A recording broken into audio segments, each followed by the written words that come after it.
Bueno, buenas tardes a todos.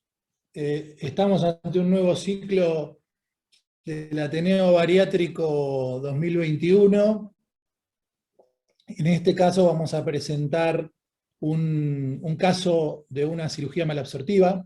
Eh, Ahora Patricio va a presentar el panel de invitados. Es un tema muy interesante, de vanguardia, una cirugía relativamente nueva, y vamos a ver los resultados que han tenido y cómo se pudo resolver, y vamos a aprovechar la experiencia de nuestros dos invitados internacionales y de nuestros comentadores nacionales, que son de lujo.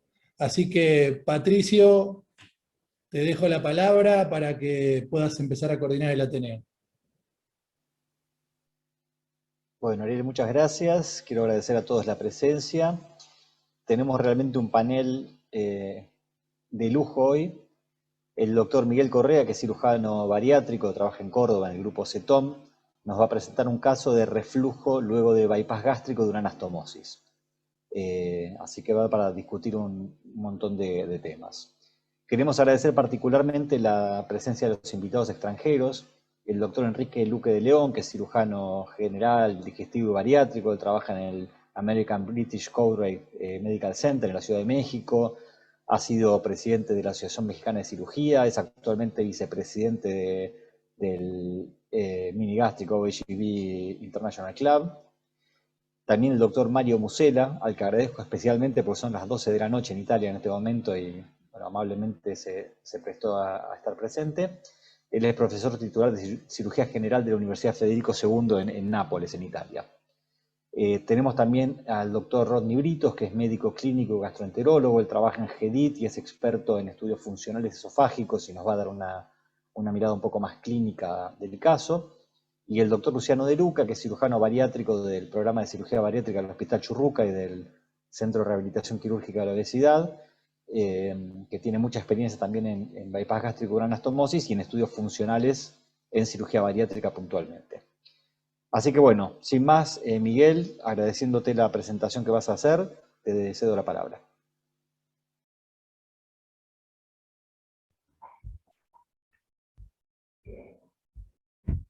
Bueno, muchas gracias. Primero a la Comisión de Cirugía Bariátrica de la Asociación por la posibilidad de presentar el caso. Como dijo el doctor Ferraro, es un tema interesante de reflujo post-bypass gástrico de una anastomosis. Bueno, habíamos dicho que era una mujer de 52 años que comienza el programa con un índice de masa corporal de 51.7. Como antecedentes, la paciente era hipertensa, medicada con losartán, tenía una FA crónica, dislipemia, hipotiroidismo y una insulinoresistencia medicada con metformina hacía 3 años. En los estudios complementarios, bueno, lo más destacado del ecocardio, que tenía una fracción de eyección del 58%, con una alteración de función diastólica. En la ecografía abdominal una esteatosis grado 1 y la endoscopia previa es una endoscopia normal con la mucosa del esófago, estómago y duodeno sin alteraciones. Este es la endoscopia prequirúrgica, en donde, bueno, el informe ya lo habíamos dicho, que el esófago, el estómago y la primera porción del duodeno sin alteraciones en la mucosa.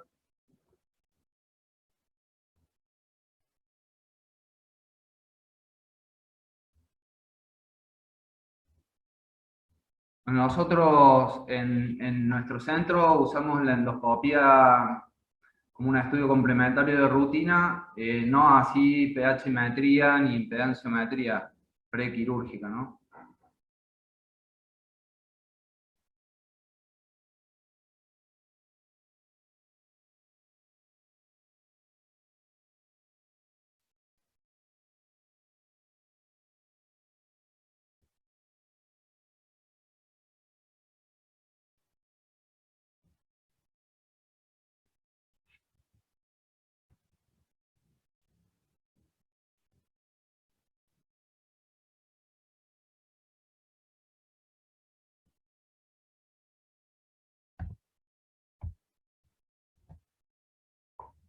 ¿qué procedimiento indicaríamos en este caso? Como cirugía primaria. Gastrectomía vertical en manga, bypass gástrico en IDE-RUX o bypass gástrico de una anastomosis.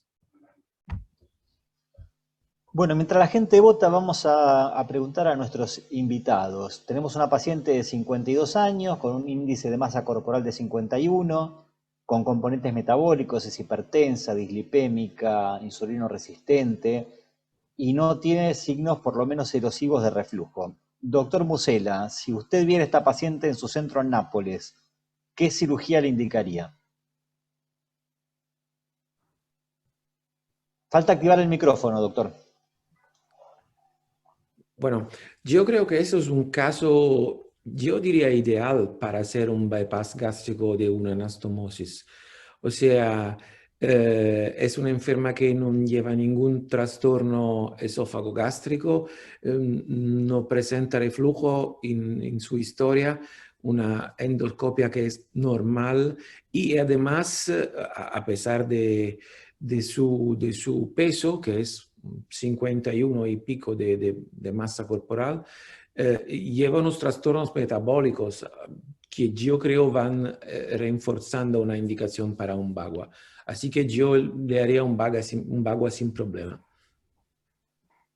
Doctor Luque, usted Sí, cuando ve una paciente como esta que acabamos de escuchar, ¿le pide estudios funcionales esofágicos, pHmetría, manometría, o con esto le es suficiente para indicarle un bypass gástrico de una anastomosis?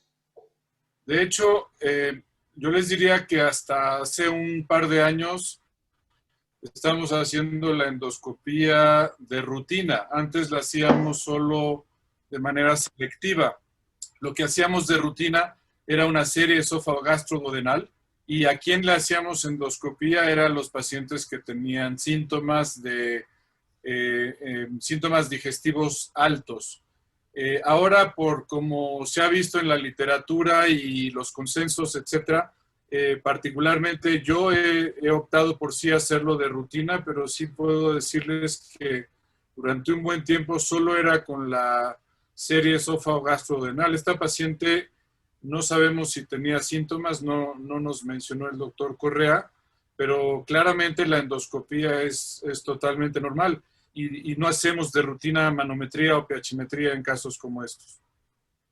En el interrogatorio la paciente no tenía ningún síntoma de reflujo gastroesofágico.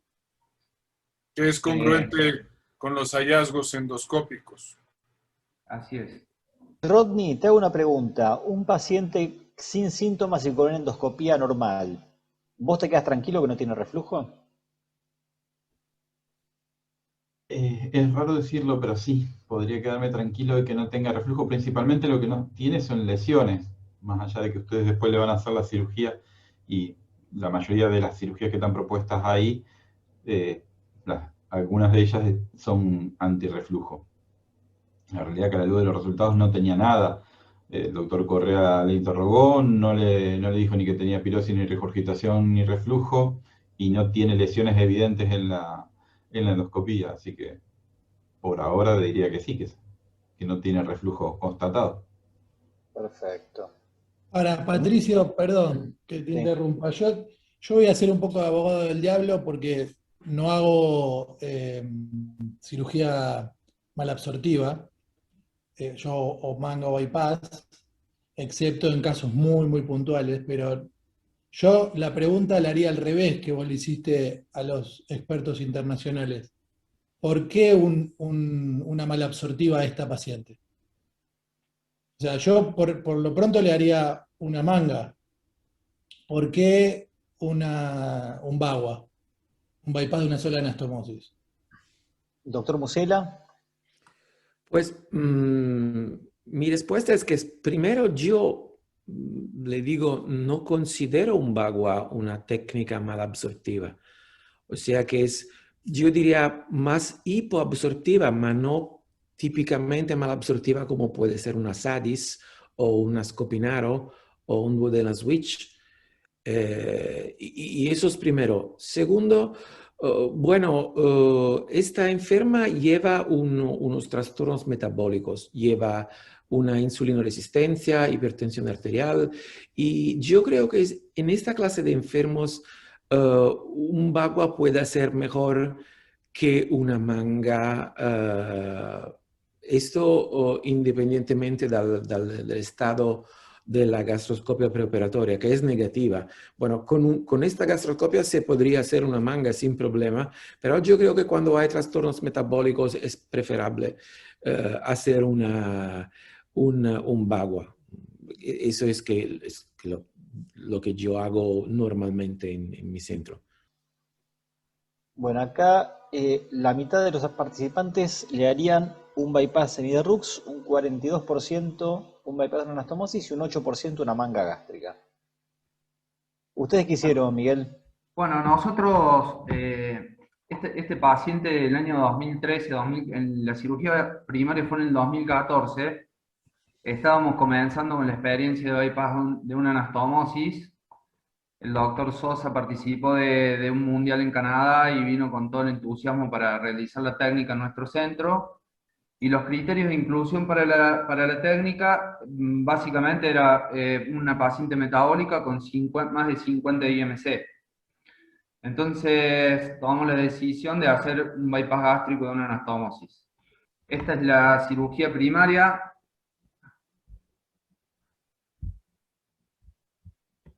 Hay que aclarar que también en esa época nosotros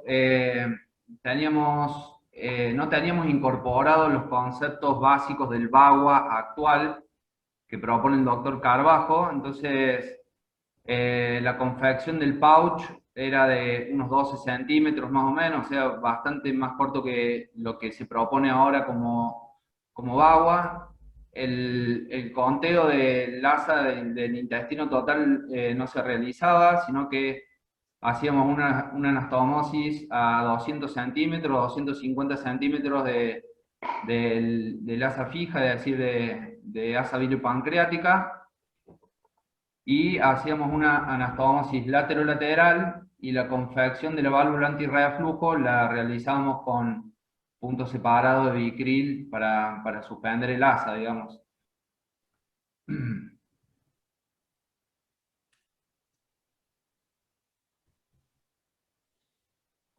Ven que el pouch prácticamente sobrepasa el borde inferior del hígado, digamos. Ahí está cerrada la brecha anastomótica y hacemos unos puntitos separados para confeccionar la válvula antirreflujo. En el postoperatorio inmediato, la paciente... Volvemos para atrás, Miguel, así charlamos un poquito de la técnica. Sí, perdón.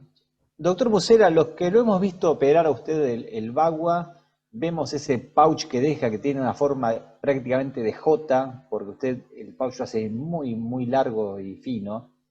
¿Qué opinión le merece este video que vimos de la técnica? Y ya podemos saber lo que le va a pasar a la paciente con este pouch. Bueno, tal como nos comentaba el doctor Correa, probablemente esta pouch va a ser un poco cortita. Y bueno, eso va a ser un problema, yo creo.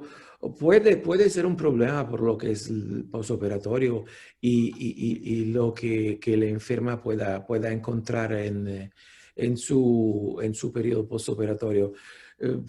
Tras de 2 meses, 6 meses, esta pouch puede llevar un reflujo. Si ustedes me lo permiten, yo he sacado una clip muy pequeña de un video que bueno, el ICE Channel ha echado, bueno, hace 10 días más o menos. ¿Y puedo compartirlo con vosotros? ¿O por supuesto, sí, sí. Perfecto. Mientras conectamos el video, le pregunto al doctor Luque de León. Si usted tuviera que decir los detalles técnicos más importantes para que un bagua no tenga reflujo, ¿cuáles serían? Bueno, sin duda están más relacionados con el pouch que con la longitud de las asas, aunque estas también tienen algo que ver. En el pouch les puedo decir que hemos ido progresando en la longitud. 2009, que yo inicié trabajos con el doctor Carbajo, íbamos casi en la incisura, un poquito hacia la pata de cuervo, y quizás un poco más abajo que eso. Incluso no se disecaba por completo todo el ligamento gastrohepático, sino que solo se hacía una ventana tal cual se hace en la Y de Rux, y se hacía ahí el primer grapeo horizontal. Esto ha ido progresando y hoy en día hacemos una disección completa del ligamento gastrohepático, y esto nos ha permitido llegar prácticamente de 2 a 3 centímetros del píloro para hacer este primer grapeo horizontal, y esto ha hecho que los reservorios sean pues mínimo de 18 centímetros y dependiendo de la anatomía de cada paciente, incluso a veces mayor. Después de esto, nuestro grapeo vertical hacia el ángulo de His es un grapeo que va al lado de la sonda de calibración. Esto que describió el doctor Correa, para mí se parece mucho más a un mini gastric bypass que a un OAGB, y esto lo hemos discutido en varios congresos sobre las diferencias que hay. Entonces, nosotros vamos muy cerca de la sonda de calibración hasta arriba, y hoy en día utilizamos mínimo 4 cartuchos de 60 milímetros y en muchas ocasiones tenemos que usar uno más de 45. Eso es el largo de este tipo de pouches, que a veces no se puede medir por el número de cartuchos porque depende de la configuración que uno va haciendo, y si uno va muy amplio, pues puede usar incluso más cartuchos y quedar con un pouch más bien gordo y corto, ¿no? Entonces, más parecido a lo que es un MGB. Esa sería la configuración, sobre todo tratando de prevenir el reflujo. Lo otro es el mecanismo antirreflujo. Mucha gente confunde estos 2 o 3 puntitos que son de fijación del asa biliopancreática al estómago escluso como el mecanismo antirreflujo puro. Yo les diría que es mucho más el surgete continuo que hacemos entre el reservorio gástrico y el asa biliopancreática. Y esto seguramente lo han visto ustedes en videos y en diagramas, en donde mínimo hacemos un surgete de 10 centímetros, que lo que hace es orientar muy bien a las dos estructuras, hacer que pierdan tensión, y esa es la parte inicial del mecanismo antirreflujo. De hecho, hoy en día, Miguel Carbajo ya no da los puntos de fijación del asa biliopancreática a lo que es el estómago escluso. Él piensa que como hacemos tan largo ya el pouch, ya es incluso peligroso porque quedan en algo de tensión. Yo, si puedo, lo sigo dando. Jalo el antro sobre todo antes de dar los puntos, y normalmente sí me da para dar un par de puntos que siento que también me ayudan a disminuir el riesgo de que vaya a haber una torsión de todo esto. Entonces, esos son los puntos, sobre todo del pouch gástrico, que creo que pueden minimizar los riesgos de reflujo.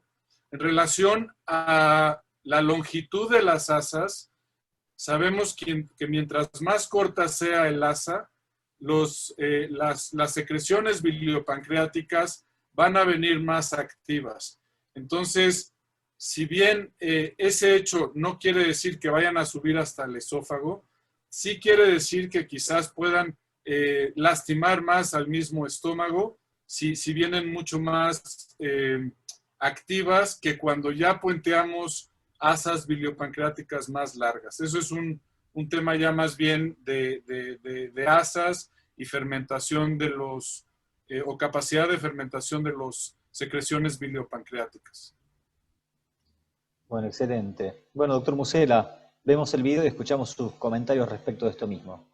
Pues eso es el tema que planteaba Enrique, es interesante porque, como lo hemos comentado, es la experiencia común de muchos entre nosotros, bueno, empezaron con una pouch más corta y luego se han metido con una pouch cada vez más larga.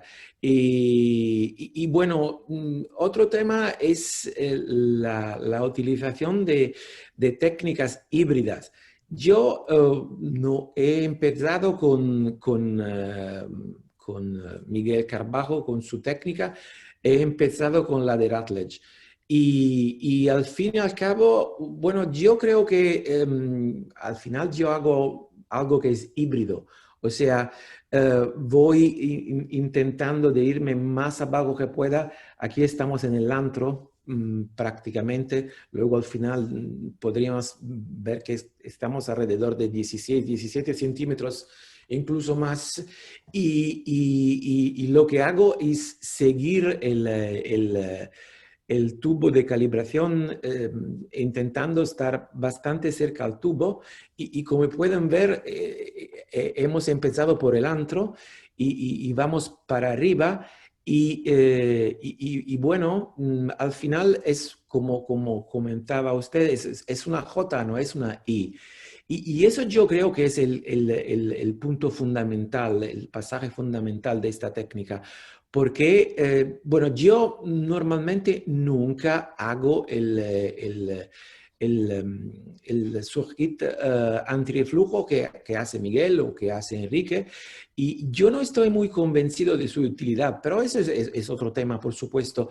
Lo importante yo creo es que hay que hacer una manga lo más larga que se pueda, y eso es fundamental. Para mí, para acabar con este comentario de tipo técnico, cuando se le llama bagua, yo creo que es un poco un copyright, ¿no? Que el bagua es exclusivamente la técnica de Miguel. Así como el MGB o el mini gastric bypass es la técnica de Rutledge. Yo, por ejemplo, no hago la anastomosis tal como lo hace Rutledge, que utiliza toda la carga de 6 centímetros, de 60, y la hace muy larga, muy ancha, y yo creo que eso puede llevar reflujo. Yo normalmente la hago más pequeña, son 4 y medio centímetros de la grapadora que utilizo, no la utilizo toda. Y eso para comentar el tema de los detalles técnicos. Aquí es la forma de que acabamos con la manga. Y bueno, nada más que para enseñaros que es larga. Bueno, luego podemos ver al final de la presentación del doctor Correa, creo alrededor de los 16, 17. Bueno, luego veremos. Y me paro aquí, así que el doctor Correa pueda seguir con su caso clínico. Eso para enseñar que hay que hacerla lo más largo que se pueda. A pesar de que luego se haga la técnica antirreflujo de Miguel o que no la se vaya haciendo. Luciano, ¿estás de acuerdo? ¿Qué sonda usás para cuando haces un bagua para calibrar? Nosotros estamos usando un K225. Es fina, pero son 27 French. Que es la misma sonda que usamos para todo. Para manga, para IDRU y para bagua. ¿Qué sonda usaba el doctor Carabajo cuando fuiste a rotar con él? Usamos una sonda un poco más gruesa, una sonda de calibración creo que de 36. Es la que está usando Miguel. 36, sí, 36. 36, la misma que utilizamos nosotros. Y la nuestra es fina. Bueno, Miguel, ¿estás compartiendo de vuelta? Ahí está.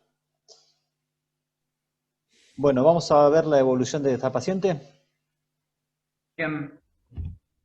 En el postoperatorio inmediato, la paciente comienza con dificultad en la tolerancia, sobre todo la progresión de la dieta a sólidos, que bueno, se interpreta un poco como mala adaptación al procedimiento, con dolor, vómitos postprandiales y mejoran con pautas nutricionales. A los 90 días, en el postoperatorio inmediato, la paciente comienza con dolor retroesternal, pirosis, reflujo biliar, más marcado con el decúbito. La paciente refiere que se ahoga de noche. Se instaura un tratamiento medicamentoso con inhibidores de la bomba de protones, prokinéticos, supralfato y mejora levemente la sintomatología. Y a los 6 meses, como resultado de la cirugía, la paciente tuvo un 90% del exceso de peso perdido, con un IMC de 24.6, pero continúa con reflujo, dolor retroesternal, tos irritativa. Realmente afectan la calidad de vida, y el manejo medicamentoso y las pautas nutricionales nos ayudan a contener al paciente hasta más o menos el año. Se hizo varias videoendoscopías de control, pero bueno, esta es la más gráfica.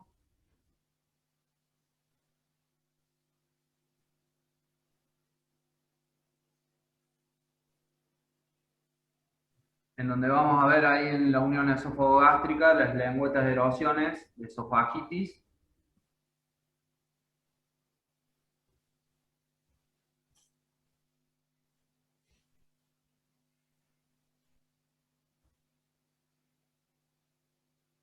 Ahí se ve bien. Incluso cuando pasa el endoscopio se evidencia un mínimo sangrado, y en el pouch gástrico se observa un lago de bilis. Después en el transcurso de la endoscopia se ve un poco mejor.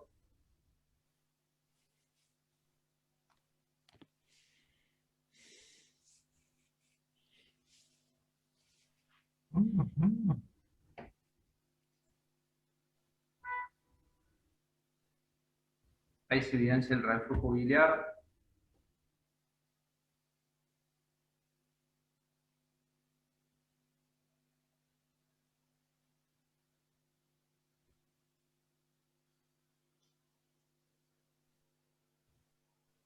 Rodney, estamos viendo una paciente que tiene una cirugía donde la bilis pasa por el estómago y donde potencialmente puede refluir al esófago. ¿Qué implicancias tiene el reflujo de bilis en el estómago y en el esófago? ¿Qué es lo que más te preocuparía vos de esta paciente a futuro? Primero que me olvidé antes, les agradezco a la comisión y a toda la gente de cirugía haberme invitado. Perdón que me olvidé antes. Segundo, lo que sí me preocupa es 2 o 3 cosas. No está preparado nuestro esófago para soportar la bilis, tampoco nuestro estómago. Los volúmenes grandes de bilis pueden llevar desde metaplasia a otro tipo de transformaciones. En realidad lo que uno tiene que pensar es que la bilis provoca radicales libres de oxígeno y de nitrógeno, eso provoca inflamación, la cascada de inflamación termina conduciendo a metaplasia, la metaplasia a cambios preneoplásicos. Así que eso es un poco lo que sí me preocupa en un paciente que, como muestra la endoscopía del doctor Correa, tiene bastante reflujo, no es que encuentra uno un lago chiquitito, sino que viene con fuerza refluyendo. Le voy a hacer una última pregunta al doctor Bucel antes de excusarlo, porque es muy tarde ya en Nápoles. Le quería preguntar, cuando ustedes hacen endoscopías de sus pacientes con la técnica que utilizan de Bagua, ¿es común encontrar reflujo biliar en el estómago? Pues no, yo normalmente, pues si los enfermos están sin síntomas, no tenemos costumbre de hacer gastroscopia, aunque hemos empezado con un programa de control postoperatorio, eso a pesar de sus síntomas, pero es un protocolo de estudio. Normalmente no lo hacemos. Y bueno, hay situaciones, por supuesto, en que hemos encontrado algún reflujo y eso, bueno, en nuestra experiencia ha pasado por 2 razones fundamentalmente. Primero, cuando la técnica, especialmente al comienzo de nuestra experiencia con el OHB, era al comienzo, o sea que había seguramente unos problemas de técnica. Segundo, eso pasa cuando los enfermos no están bien evaluados antes de la cirugía. Yo creo que eso es fundamental. Así que estoy de acuerdo con el doctor Correa y con Enrique. También nosotros siempre de rutina hacemos una gastroscopia preoperatoria para evaluar que los enfermos no tengan problemas gastroesofágicos de reflujo. Y a este nivel lo que le puedo comentar es que la esofagitis es de nivel A o B. Bueno, seguimos con un VAGUA si está programado el VAGUA.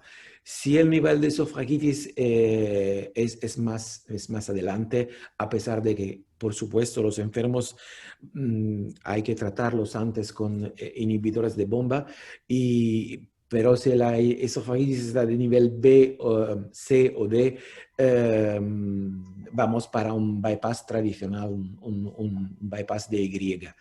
Y volviendo a su pregunta, pues sí, ha pasado de encontrar enfermos que tenían reflujo. Probablemente era un problema de técnica, probablemente era un estudio preoperatorio mal hecho y bueno, si el problema no se podía controlar con medicamentos, lo hemos pasado, hemos transformado el VAGUA en una Y y ya está. Bueno, lo hemos solucionado de esta forma. Eso es lo que normalmente hacemos. Y se puede hacer un comentario final. Hay que de todas formas preguntarnos e intentar contestar por qué al fin y al cabo si la técnica está bien hecha, a pesar de que hay un retorno de bilis dentro de la pouch gástrica, eso no determina un reflujo en el estómago y tampoco en el esófago. Eso pasa porque si la manga está bien hecha, hay como una actividad que se puede comparar a una bomba. O sea que el flujo esófago gastro yeyunal se encamina hacia abajo. Hay una presión que se va disminuyendo hacia abajo y eso impide que haya reflujo. Eso lo hemos publicado en el SOARD hace 2 años y es un estudio muy interesante en el cual hemos comparado el VAGUA con las viejas Birot 2, en las cuales también hay un retorno de bilis en el estómago y se ve la diferencia que permite al VAGUA de vaciar todo el contenido gástrico y la bilis hacia abajo. Y eso no pasa con el Birot 2, porque la anastomosis es mucho más ancha y hay un lago de bilis en el estómago residual. Bueno, doctor Musela, lo liberamos y le agradecemos nuevamente haberse conectado a estas horas de la noche. Muchísimas gracias por su participación. A ustedes Gracias, para doctor. esta invitación. Ha sido un placer quedarme con vosotros y ver cómo esta técnica, incluso en Latinoamérica, sigue creciendo y eso por el trabajo increíble que está haciendo y que sigue haciendo mi amigo Miguel, mi amigo Enrique. Y bueno, yo creo que el VAGUA, si está bien hecho, puede ser una solución muy efectiva para nuestros enfermos. Otra vez, gracias para la invitación y bueno, esperamos vernos pronto. Gracias, doctor. Hasta luego. Gracias, muchas gracias, Mario. Gracias. Buenas Un placer, noches. Chao. Mientras descomparte, Patricio, ¿puedo hacer una preguntita Por supuesto. bomba? Yo quiero que me expliquen cómo quizá el doctor Musela intentó explicarlo con el tema de un clearance gástrico, un pseudo clearance gástrico. ¿Por qué en la Billroth 2 tenemos el problema de la gastritis alcalina y en esta técnica no? Fisiológicamente, ¿en qué cambia? ¿Quién me sabe explicar el porqué de esto? Porque en mi experiencia tiene que haber bilis en el estómago. O sea, yo convertí 2 pacientes de estos. Yo te vuelvo a repetir que no hago y no tengo experiencia en endoscopías posoperatorias, que yo creo que una técnica como esta tendría que tener rutinariamente un control endoscópico, pero la verdad es que en esos 2 pacientes estaba lleno de bilis el estómago, y no los reoperé por reflujo, los reoperé por mala absorción. Doctor ¿Cuál Luque. sería la explicación de eso? Yo creo que el artículo que menciona el doctor Mustela, ahí explican claramente, él trabaja mucho de la mano con Salvatore Tolone, no sé si han visto los artículos de él, y realmente han hecho comparativos de todo tipo. Este es uno específico para responder esa pregunta y creo que de alguna manera ya lo decía él. Yo no pienso que no haya bilis en el estómago después de este tipo de operaciones. O sea, sí hay bilis y sobre todo en el área perianastomótica. La bilis en el estómago yo creo que no preocupa tanto como en el esófago. O sea, es muy, muy distinto la repercusión que puede tener la bilis en el área perianastomótica que en el esófago. Al esófago definitivamente no tendría por qué llegar. Y esta endoscopía que ha mostrado el doctor Correa, la verdad es que es muy ilustrativa porque tiene la preoperatoria y tiene esta, donde claramente hay una repercusión por el reflujo y bastante severo. Yo les diría que en general, y también respondiendo a la pregunta original, cuando uno entra con el endoscopio, nosotros en el esófago no vemos bilis, o sea, eso es un hecho. Y ya hemos hecho a pacientes sintomáticos y a pacientes asintomáticos como estudios de control que se realizan para ellos mismos, ¿no? Entonces, en esófago no vemos bilis. En el estómago, en ocasiones sí lo vemos, sobre todo en el área perianastomótica, y una recomendación que yo haría es que le digan, bueno, no sé si ustedes mismos hacen sus endoscopías, y si no, a quien la haga, normalmente el endoscopista va entrando y va insuflando y aspirando. Si ustedes hacen la técnica normal de endoscopía, van a jalar bilis de la asa biliopancreática, invariablemente, y si no le explican al endoscopista la técnica con un diagrama, lo primero que ellos ponen en su reporte es que el estómago está lleno de bilis, y muchas veces fue bilis que ellos mismos jalaron hacia el estómago. Entonces, eso es algo que sí hay que tener cuidado, ¿no? Básicamente esos serían los puntos que yo les diría. La técnica cuando se hace con estos pouch largos, etcétera, en realidad funciona como un procedimiento antirreflujo.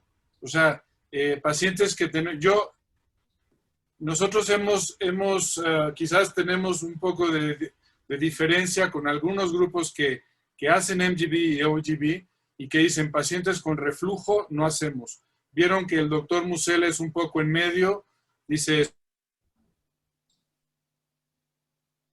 consideramos que esta operación funciona como un procedimiento antirreflujo y lo hemos verificado tanto por clínica como por endoscopía. Entonces, no son para nosotros criterios de contraindicación para hacer la operación estos que he mencionado previamente. Perfecto. Bueno, te escuchamos, Luciano. Bueno, la idea era un poco mostrar los resultados preliminares de un trabajo que estamos por publicar sobre reflujo y vagua. Esto, primero mencionar que consideramos para enfermedad por reflujo gastroesofágico los criterios que considera el consenso de Lyon del año 2018, haciendo por ahí hincapié principal en lo que es enfermedad propiamente dicha, que es esofagitis grado 6D, esófago de Barrett o esofagitis péptica, y un porcentaje de tiempo en reflujo en la pHimetría mayor al 6% en 24 horas.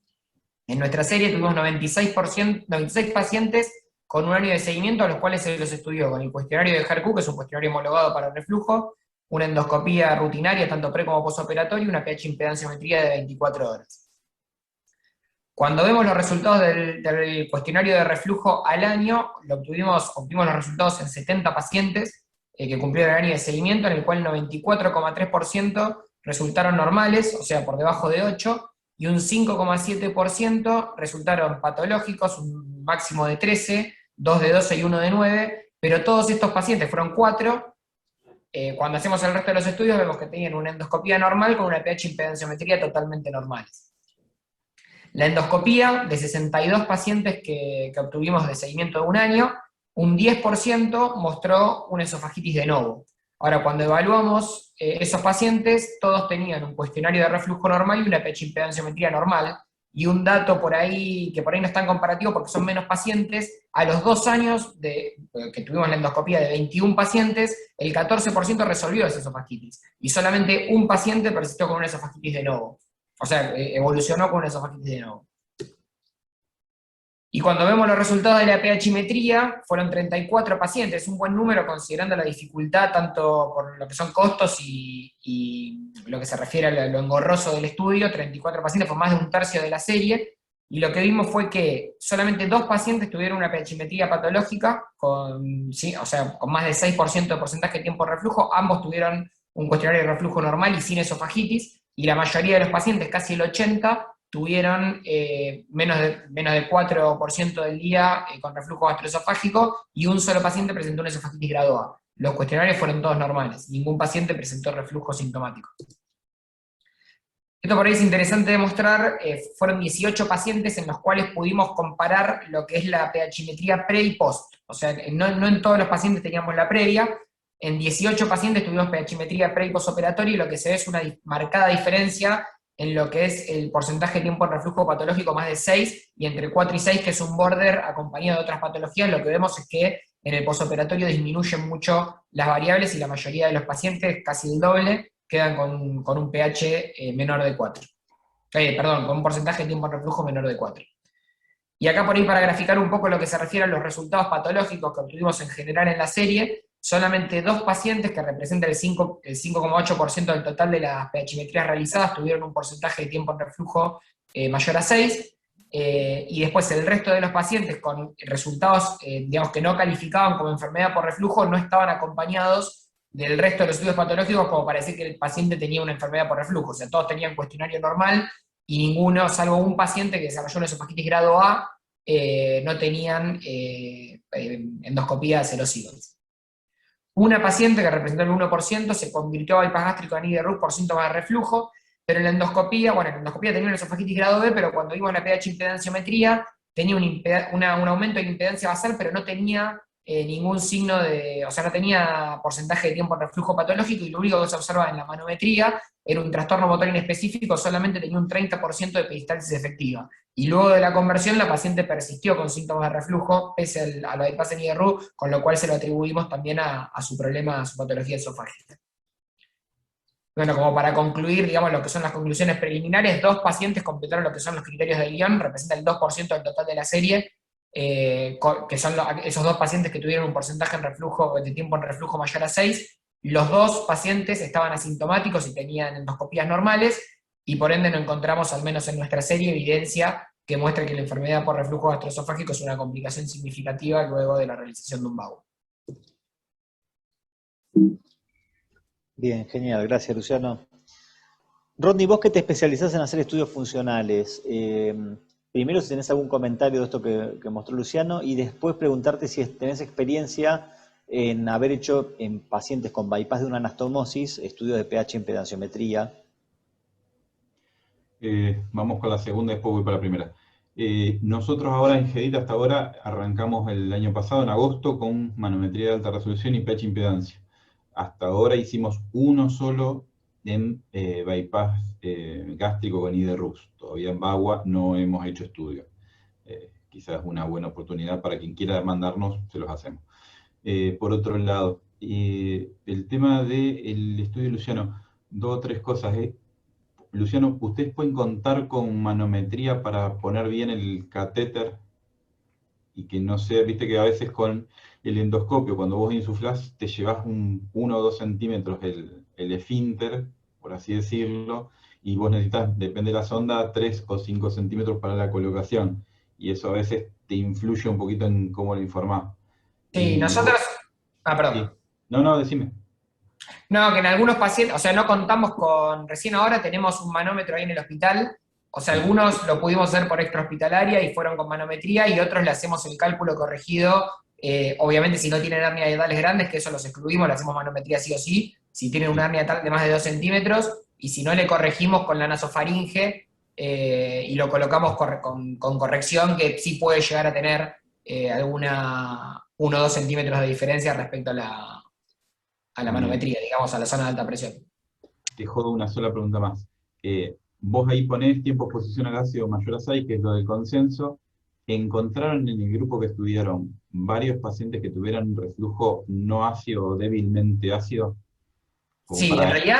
O para encontrar esos pacientes que son los que sí tenés con reflujo biliar por ahí, que no se vean en la endoscopía o no se vean activamente cuando uno entra, porque aparte va insuflando y va barriendo, y con eso poder ver esa parte. Sí, o sea, obviamente acá está simplificado, digamos, por un tema de tiempos. Sí, obviamente. En realidad, según las guías, o sea, ya que tenga un episodio de reflujo mayor a 7 lo considerás patológico. Hubo 5 pacientes que tuvieron o sea, número patológico de episodios, pero que tuvieron 5 episodios como máximo a lo largo de todo el día de reflujo no ácido, o sea, más de 7. Y esos pacientes, o sea, ninguno tuvo, o sea, el HER2 normal de los 5 pacientes y la endoscopía normal. Y después sí tuvimos varios pacientes, 16, que tuvieron ahí, que no está nomenclado tampoco, pero que tuvieron, que vos no podés saber si el reflujo ligeramente ácido, el número elevado respecto a lo nomenclado como normal, pero ahí vos no podés saber si es una mezcla de ácido y bilis, o porque no está nomenclado, o sea, no está tabulado. O sea, está todo tabulado para estómagos normales, digamos. Entonces, es muy difícil de determinar. O sea, nosotros le atribuimos que ese aumento de episodio de reflujo ligeramente ácido puede ser una mezcla del ácido propio que genera el pouch con la bilis que se mezcla que entra por la anastomosis. Pero ninguno de esos pacientes tampoco tenía ni un cuestionario patológico ni una endoscopía patológica. Eran totalmente normales. Espectacular. Gracias. Bueno, un par de preguntas del auditorio. Miguel, pregunta el doctor Vesco si le hicieron en la endoscopía de esta esofagitis, le hicieron biopsia al pouch y a la anastomosis gastrointestinal. Sí, se hace de rutina. Nosotros tenemos, digamos, un endoscopista que trabaja con nosotros, entonces si todas las endoscopías se hace biopsia, sobre todo esta de control de la esofagitis y de la anastomosis siempre se hace biopsia, digamos. Bien, ¿y qué resultado tuvieron estos? Y es una esofagitis C, sin esófago de Barrett, y de la anastomosis normal, una mucosa normal. Y Luciano, pregunta a Haroldo Steger, ¿qué largo de pouch te gusta hacer a vos? Lo más largo que se pueda, como decía el doctor Musela antes, o sea, siempre por debajo de la pata de ganso, y generalmente usamos o sea, generalmente son 4 disparos verticales de 60, como poco 3, o sea, pero completos, o sea, nunca menos de 18 o 20 centímetros, si se puede más. Perfecto. Bueno, ¿querés seguir con la pregunta acá es, ¿qué hacemos con este paciente, digamos, con una endoscopia con esofagitis al año de operada?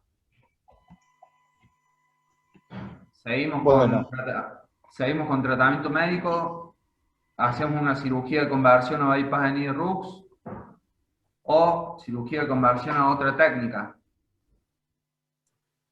Doctor Luque, tiene esta paciente, lleva 1 año, de hecho un bagua que sabe que tiene un pouch corto y está muy sintomática y no responde al tratamiento médico. Insiste un poco con el tratamiento médico, le hace un Nied-Rux, ¿tiene alguna otra alternativa quirúrgica que pueda servir para corregir este reflujo? Bueno, si bien yo siempre como preconizado que no se satanice al reflujo y luego se busque una solución quirúrgica, porque sí les puedo decir que durante muchos años, y ustedes lo deben de saber, esta ha sido como el talón de Aquiles y el estar siempre con el reflujo. Entonces, por mucho tiempo, pacientes que uno ve o otros médicos ven y por algún síntoma digestivo, el que sea, llamémosle disfagia, van con un colega y luego pues tenemos este tema entre colegas de que bueno, esto seguramente está mal y seguramente es reflujo y hay que rehacer la operación. Entonces, yo he sido como muy enfático en que hay que seguir pasos antes de llegar a esto, ¿no? Y creo que el grupo del doctor Correa lo hizo. O sea, ellos, en primer lugar, le dieron tratamiento médico. Hicieron un buen interrogatorio sobre una semiología sobre los síntomas digestivos. Dieron esa posibilidad del tratamiento médico. Estudiaron a la paciente. Volvieron a dar tratamiento médico. Yo creo que es una paciente que yo sí revisaría y ya lo que queda es decidir qué hacer. En el qué hacer hay desde cosas muy sencillas como hacer una omega de Brown, que está perfectamente descrita para reflujo biliar en muchas otras cirugías digestivas. Podemos pasar a algo intermedio como es seccionar el asa biliopancreática y montarla abajo dejando una asa alimentaria muy cortita de 20 o 30 centímetros, que con eso se puede evitar el reflujo, o hacer una conversión completa a un bypass en Y de Rux, que implicaría desmantelar la anastomosis, o sea, quitarla por completo, hacer un pouch cortito, hacer una nueva anastomosis y una Y de Rux tal cual. Creo que en esta paciente yo lo que haría es algo intermedio, o sea, no convertir a un bypass en Y de Rux completo, pero sí hacer una transección del asa biliopancreática y montar esa asa abajo unos 20 o 30 centímetros en lo que es el asa eferente o lo que llamamos el canal común, dejando un asa alimentaria de unos 30 centímetros nada más.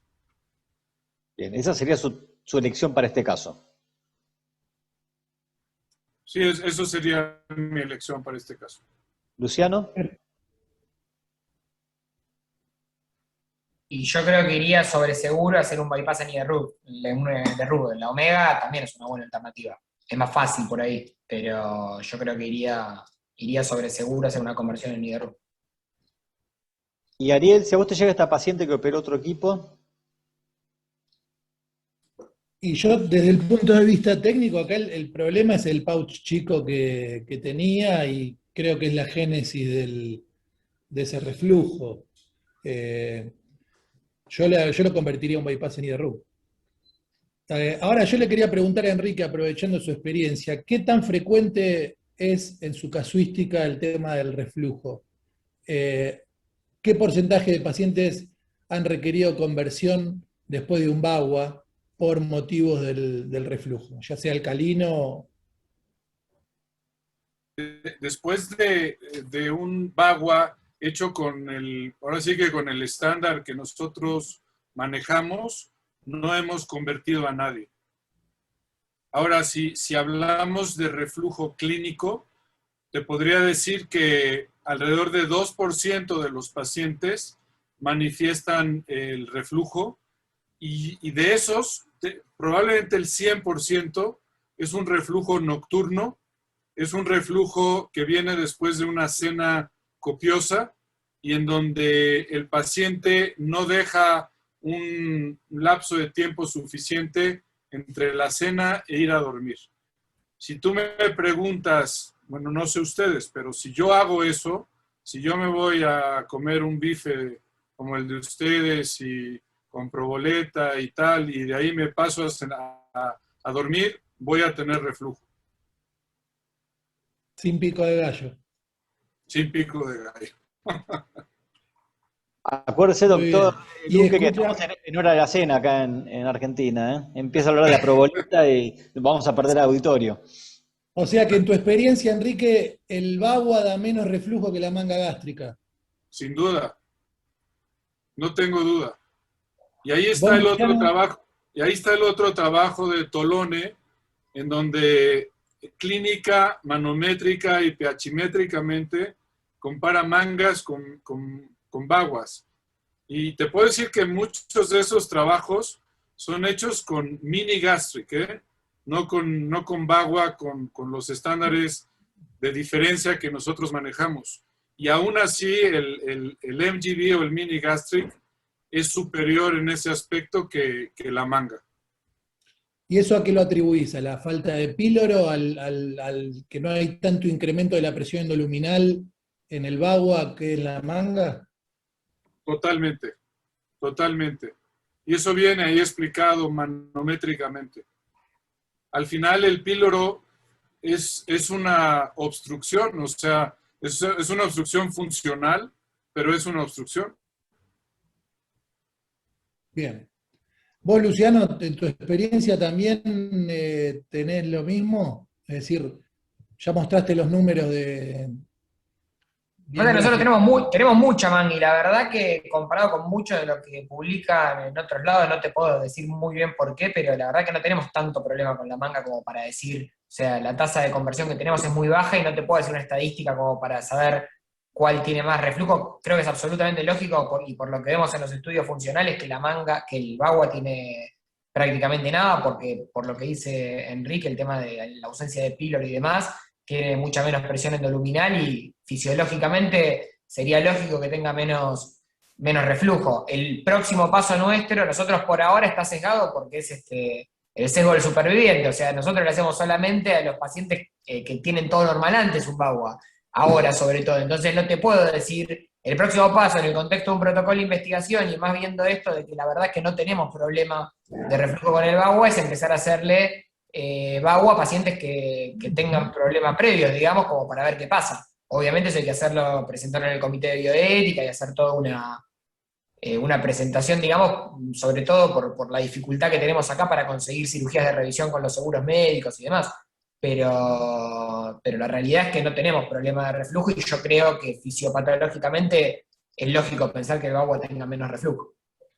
Yo lo que quiero aclarar también es que la cirugía primaria fue en el 2014, en donde nosotros hacíamos una técnica que era media intermedia, digamos, era bastante más similar a la técnica de Raldes que a la que describe el doctor Carbajo actualmente como bagua, digamos, con todas las pautas de la válvula antirreflujo, del pouch de 18 o 20 centímetros.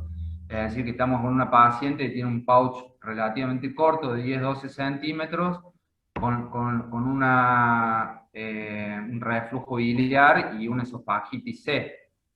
Es decir que, bueno, son aspectos técnicos que nosotros, cuando empezamos a hacer la técnica, no teníamos en cuenta todas estas pautas que marca el doctor Carbajo ahora actualmente, ¿no? ¿Querés mostrar, Ornella, las respuestas? Acá estamos de la pregunta. Una gran mayoría convertiría bypass semi-de-Rux, 2% otra técnica y hay un 6% que seguiría con tratamiento médico. Pero me gustaría, a pedido del doctor Ferraro, que está preocupado con el tema vamos a preguntar, que en el auditorio tenemos muchísima gente que hace bagua. ¿Quiénes hacen en forma rutinaria endoscopía de control al bagua? Luciano, ¿a vos te gusta hacerle al año de la cirugía, mínimamente? Sí, antes y después, y depende de lo que dé la del año, espaciarla más o menos según los resultados. Pero sí, sistemáticamente de control, seguro. Enrique, ¿ustedes le hacen endoscopía en algún momento a todos los pacientes o solo si tienen síntomas? Hemos estado cambiando. Bueno, primero hicimos, pues ahora sí que convocatorias para que a los 5 años, obviamente a los sintomáticos se les hacía, pero a los 5 años, a los asintomáticos se les hiciera. Y en una de las publicaciones que tenemos con el doctor Carbajo, en todos esos pacientes que les puedo decir que no fueron muchos, porque comparado con la serie habrá sido el 20% de los pacientes, no se encontraron hallazgos endoscópicos significativos. Después de esto ha sido un poco la logística y los dineros, porque mucha gente que está asintomática no le interesa gastar en una endoscopía. Entonces, yo estoy tratando de hacerlo en los asintomáticos a los 3 años de la operación. Es decir, si el paciente va muy bien, está todo perfecto, los trato de convencer de que a los 3 años hagamos una endoscopía. Y como dije, a los que tienen algún tipo de síntoma digestivo alto, siempre lo hacemos. Rodney, vos sabés que hay cierta preocupación con el tema del bagua por este asunto del reflujo biliar, ¿no? La potencialidad carcinogénica del reflujo biliar y demás. ¿Te parece razonable a vos que un paciente que se ha operado de esta cirugía tenga controles periódicos endoscópicos o no tiene sentido? El tema sería cuándo le estableces el control. Me parece que es un poco lo que dice el doctor Luque. Si tiene síntomas, lo llamás, si no, lo espaciás y un intervalo bueno sería 3 años. Me parece más que pasa por ese tema, porque no es algo tan frecuente. Si me preguntabas, por ejemplo, paciente que tiene apnea de sueño y tiene un VAWA o tiene una dificultad en el esfínter, cuando hace la apnea genera un potencial negativo en el intratorácico y ahí va a ser un fenómeno de aspiradora, va a subir todo el reflujo de donde tenga. Y a ese paciente por ahí sí le tengo más consideración de adelantarle la endoscopía, pese a que tenga o no tenga síntomas. Pero si no, coincido con el doctor Luque, hacérsela a los 3 años, salvo que tengan sintomatología. Y eventualmente, una vez... Sí, Perdón, independientemente del reflujo, con tu visión de gastroenterólogo, ¿no? Porque nosotros somos cirujanos, por ahí estamos en caminos alternativos. ¿No te preocupa un paciente que tenga bilis en el estómago, que en estos pacientes es muy frecuente, tener un mapeo de la mucosa frecuente en el seguimiento? O sea, a mí me preocupa. Yo a mis pacientes con manga, a todos le hago endoscopía. A todos. Sintomáticos, asintomáticos. Al año les hago endoscopía.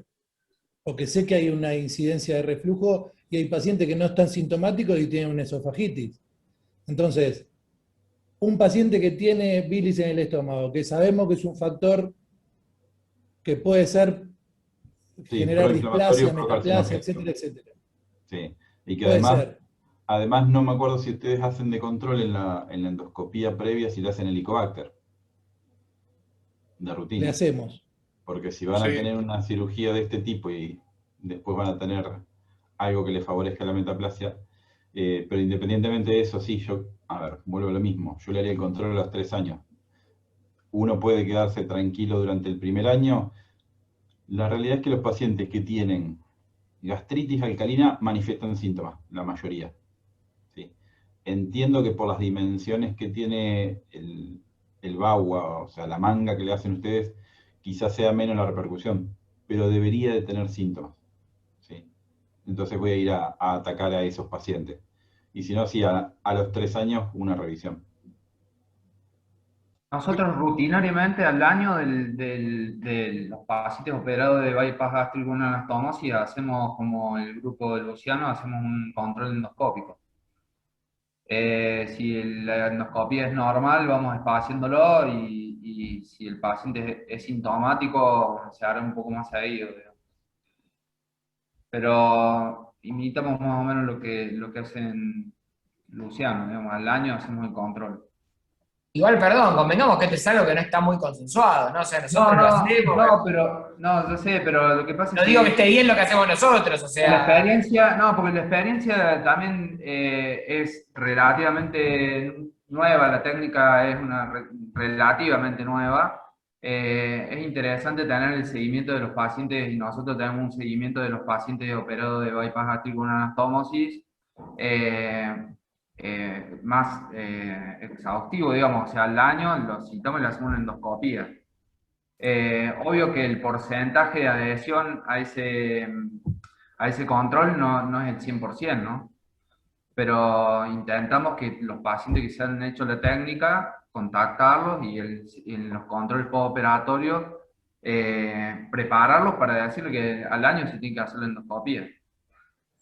El tema de la carcinogénesis a estómago por la bilis versus al esófago, sí es muy importante. O sea, hay una diferencia importante. O sea, esófago, no tengo duda que existe. De las antrectomías con Billroth 2,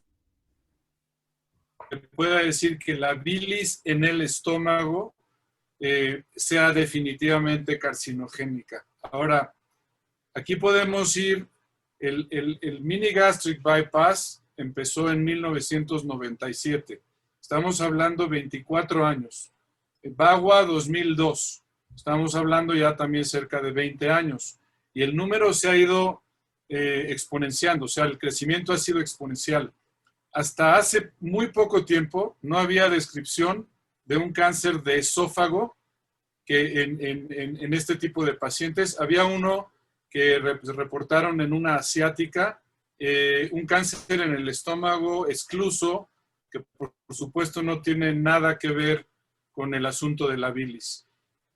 No he visto ningún reporte sobre cáncer gástrico o en la anastomosis después de una operación como estas.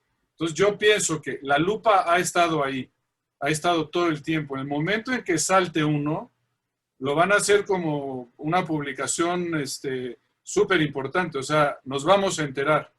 Entiendo que el tema de la carcinogénesis toma sus años, pero ya estamos hablando de 24 años. Entonces, es a tomar en cuenta. Y es que a mí no me gusta poner una técnica versus la otra y tal, pero en la manga gástrica sí hay muchos reportes de cáncer. Hay reportes de reflujo de novo, de exacerbación del reflujo, de cáncer esofágico, adenocarcinoma de esófago. Lo mismo que en la Y de Rux, incluso. O sea, la misma Y de Rux. Obviamente los números históricos no se comparan, porque la manga, aunque tiene poco tiempo, es muy popular y se han hecho muchísimas operaciones.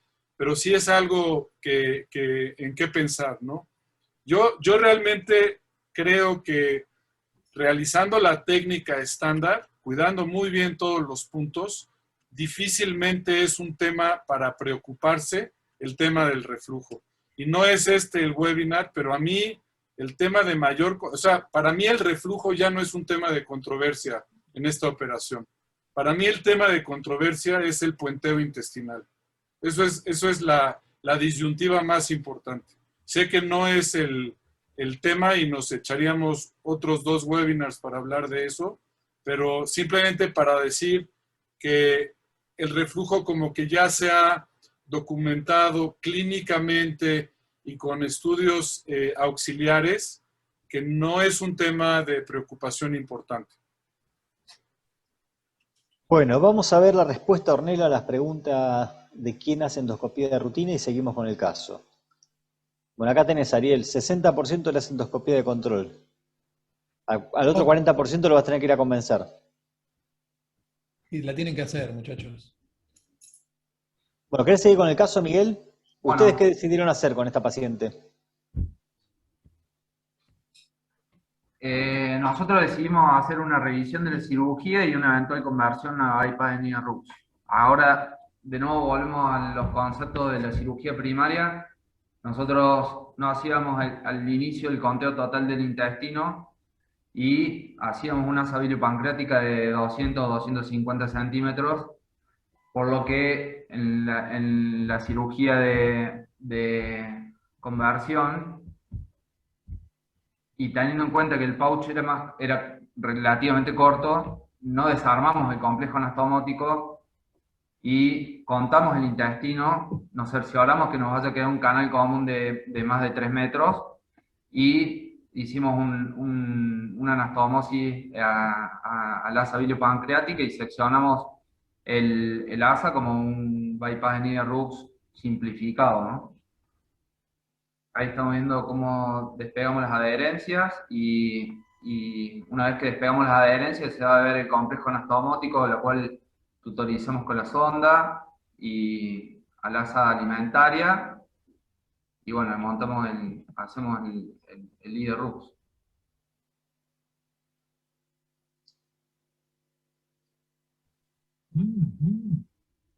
Doctor Luque, en este caso se está convirtiendo en líder Rux. Intenta hacer esto, es decir, no desmontar todo el pie biliar, me refiero a no desmontar toda la gastroentero y rehacer la anastomosis o la continuidad intestinal normal, y si le dan los largos de las asas, lo hace directamente como lo está mostrando el doctor. Yo creo que si el tema es reflujo y no tiene nada que ver con temas absortivos. O sea, entiendo que la paciente bajó de peso sustancialmente. Me imagino y asumo que sus controles laboratoriales eran adecuados. Entonces, no era un tema de hipoabsorción como los que mencionaba Ariel, ¿verdad? De las conversiones que había hecho él por hipoabsorción. Esta es una conversión por reflujo. Entonces, pues prácticamente lo que está haciendo es lo que yo les había comentado, o sea, no desmontar la gastroyeyuno, seccionar el asa biliopancreática y dejar un canal alimentario. No sé qué tan largo lo dejaron, doctor Correa. Sí, lo que nos cercioramos, o sea, contamos el asa, el canal común, y nos cercioramos de que haciendo a 1 metro del asa alimentaria nos vaya a quedar más de 3 metros de canal común, digamos. O sea, que la paciente tenía más de 6 metros de intestino. De acuerdo, de acuerdo. Y yo pienso que si la conversión es por reflujo, en realidad no le tienes que ni dejar 1 metro de asa alimentaria. O sea, con 30 centímetros es más que suficiente.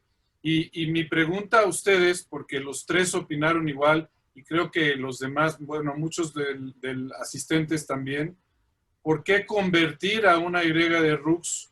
O sea, ustedes no convirtieron porque el pouch era corto. Pero mi pregunta aquí sería, si el pouch fuera un poco más largo, ¿hubieran desmantelado por completo y hacer un pouch cortito? Y entiendo que tanto Luciano como Ariel lo que sugieren es convertir de primeras y no hacer una cirugía que técnicamente puede resultar menos demandante. ¿Cuál es la razón? ¿Por qué convertir a una Y y no lo que les propongo de simplemente seccionar el asa biliopancreática y montarla en el canal común a 30 centímetros o a lo que ustedes quieran? Perdón, yo por ahí no me expresé bien, pero yo lo que haría es eso, o sea, es un IDRU, pero no desmontar todo y hacer no, ni por casualidad. Yo el pouch, salvo que tenga algo muy claro alterado, el pouch no se lo tomaría. Le haría una sección en la aferente y le hago un pie abajo, nada más. Pero entonces creo que hay que expresar bien esto, porque... Sí, eso yo no lo expresé, pero sí, yo haría eso. Si ustedes dicen convertir a una Y de Rux, significa hacer un pouch tal como una Y de Rux, y eso implica desmontar la anastomosis. No, yo eso Sí, en realidad lo que sería la revisión es sacarle la bilis al asa alimentaria. Claro, claro. Eso es lo que hay que hacer. Por eso Entonces, de la manera menos traumática, pero sacarle la bilis al asa alimentaria. Igual, perdón, yo por eso, yo agregaría una cosa referente a los estudios funcionales, porque yo, si por ejemplo tengo una pHimetría previa, que es un paciente hipersecretor, que me da 15% de tiempo en reflujo ácido, probablemente sí le hago un IDRU. Ahora, si yo le constato que es reflujo biliar puro, el PAU no se lo toco. O sea, creo que hay que evaluarlo según cada caso, ¿no? O sea. Sí, de acuerdo. Por eso les mencionaba 3 opciones, de lo menos disruptivo a lo más disruptivo. La primera, una omega de Brown. La segunda, esto, que creo no se debería de mencionar como una conversión a Y de Rux. Y la tercera, una conversión a Y de Rux, que implica desmantelar la gastroyeyuno anastomosis. Y sí se los enfatizo porque hay reportes, hay uno de Faquet, un italiano, Enrico, se me va el nombre, que publicó cuando todavía se podía publicar en Obesity Surgery Case Reports, publica uno en donde ellos convierten a una Y de Rux desmantelando la anastomosis por completo, cosa que me parece demasiado para un caso como estos. Rodney, se está comentando acá en el chat, hay muchos que dicen que la bilis que llega al estómago en un bagua no es la misma bilis que refluye del duodeno. Es una bilis que recorrió 1,5 metros, 2 metros, 3 metros de intestino delgado. ¿Puede ser esta la causa que tal vez de que no sea un problema tan grave como uno esperaría en el bagua, la bilis en el estómago? Eso, lo que están asumiendo es que tiene menor potencial porque estuvo estuvo en contacto más, o, a ver, debería estar más degradada. La realidad es que el 5% se absorbe en forma proximal en el duodeno y el 95% en el ilion terminal. Así que debería de tener alta carga todavía de sales biliares ahí. Bien. De todas maneras, este problema existe en otras cirugías digestivas, Patricio. O sea, Sí, sí. en la duodopancreatectomía, a pesar de la preservación del píloro, tenés una incidencia alta de bilis adentro del estómago y hay gastritis alcalina como complicación. Pero también es verdad La- que en la cirugía general gastroesofágica no se dejan asas tan largas como uno deja en cirugía bariátrica. Entonces, qué sé yo, También. uno especularía con que tal vez puede llegar a ser un poco diferente. ¿Cómo anduvo la paciente, Miguel? Bien. En el postoperatorio inmediato, bueno, se otorga el alta a las 48 horas y en el inmediato de alejado con mejoría total del reflujo y la sintomatología, y le hicimos una veda control a los 6 meses en donde ya no se ven las lengüetas de esofagitis. Bueno, la resolución del caso fue, digamos, lo que nosotros esperábamos, digamos, de mejorar básicamente la sintomatología de la paciente, ¿no? Sin tener en cuenta todos estos aspectos del reflujo biliar del pauso gástrico, de la relación con la carcinogénesis. En realidad lo que nosotros necesitábamos es darle una solución a la paciente y tomamos esa cirugía como la mejor opción. Y sin duda anduvo muy bien la paciente, e incluso al día de hoy no ha reganado peso, no ha tenido ningún otro problema. Bueno, Ariel, me parece que siendo 8:25, salvo que algún doctor Luque quería hacer un comentario final. Nada más que creo que estudiaron muy bien el caso y eso es muy importante porque, como digo, se le ha achacado al reflujo mucho de los problemas de esta operación, cuando realmente muchas veces son temas digestivos. Y uno de los casos que mencionaba Luciano, donde ellos reoperaron y al final tuvieron los mismos síntomas después de la reoperación, ejemplifica también esto. Entonces, no achacarle a los síntomas digestivos vagos, temas de reflujo luego, simplemente porque es esta operación, sino hacer como hicieron el grupo del doctor Correa, donde estudiaron bien, le dieron tratamiento, fueron pacientes y por eso es que tuvieron un resultado benéfico para la paciente. Bueno, muchas gracias. Bueno, Ariel, ¿algún comentario final? No, yo creo que, bueno, es una operación que cada vez se está haciendo más. Equipos serios están trabajando mucho al respecto. Creo que hace falta para validarlo mayor investigación.